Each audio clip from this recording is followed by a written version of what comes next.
Hello and welcome to Value Research Podcast. You're listening to First Page, a column written by Dhirendra Kumar. SIP isn't a poor man's plan.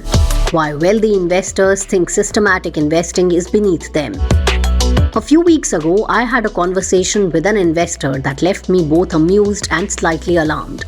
He had a couple of crores to invest the money from a property sale that was sitting in his savings account earning little. When I suggested he gradually invest in equity mutual funds through an SIP, his reaction was unexpected. He looked at me with something close to offense. "But I have ready money," he said, as if I had somehow missed this crucial fact. "I don't need to do SIP. It took me a moment to understand what had happened. In his mind, SIPs were something for people who could not afford to invest in one shot. Suggesting an SIP to someone with crores was like suggesting an Alto to someone who had walked into a Mercedes showroom. He wasn't opposed to the idea of any logical grounds.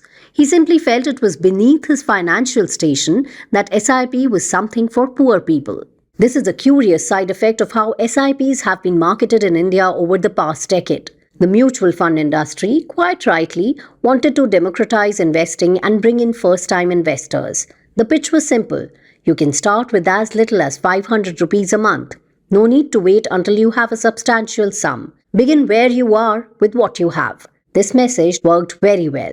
Millions of Indians who had never considered equity investing now run monthly SIPs, and the cumulative flows have become enormous. But somewhere along the way, this successful marketing created an unintended perception. If SIPs are for people who can only invest 500 or 5,000 rupees a month, then surely those with larger sums should be doing something more sophisticated. This is a complete misunderstanding of what an SIP actually does and why it exists. The logic of systematic investing has absolutely nothing to do with the size of your corpus. Whether you have 1,000 rupees or several crores, the fundamental problem remains the same. Nobody knows what the market will do tomorrow, next month, or next year. When you have a large sum to invest, you face a genuine dilemma. If you put it all in today and the market falls by 20% next month, you will feel terrible. If you wait for a better entry point, you might wait forever while the market climbs away from you. I have written before about why SIP investors remain remarkably calm during market downturns, while traders and analysts wonder why they don't panic and sell.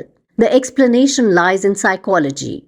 Your average cost smoothens out over time and short-term volatility matters far less. This psychological benefit becomes more valuable when you have invested a large sum.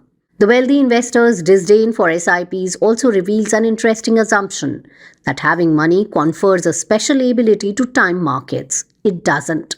However, the uncertainty that makes SIPs sensible for the small investor makes them equally sensible for the large investor. There is another factor at play here, one I encounter often.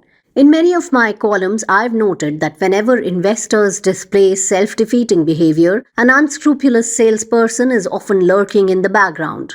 This case is no different. The so-called wealth managers at banks and large distributors have strong incentives to push wealthy clients towards immediate lump sum investments.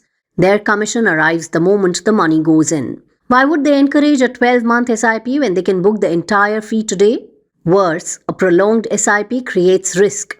Some other relationship manager might swoop in and redirect the remaining installments elsewhere. For the wealth manager, speed is everything. For the investor, patience is everything. These interests are directly opposed. There is, of course, a practical difference in execution. Someone with a couple of crores isn't going to run a 10-year SIP of 10,000 rupees per month, but they might sensibly invest over 12 to 18 months through a systematic transfer plan, spreading their entry across different market conditions. The principle is identical. The amounts and time frames simply scale differently. The best investment strategies are boringly universal. They work regardless of whether you're investing your first savings or deploying a windfall. The investor who thinks SIPs are for those who can't afford lump sums has confused a marketing message with an investment principle. The market doesn't care whether you arrived in a Mercedes or an Alto. It will treat your money with the same indifference either way.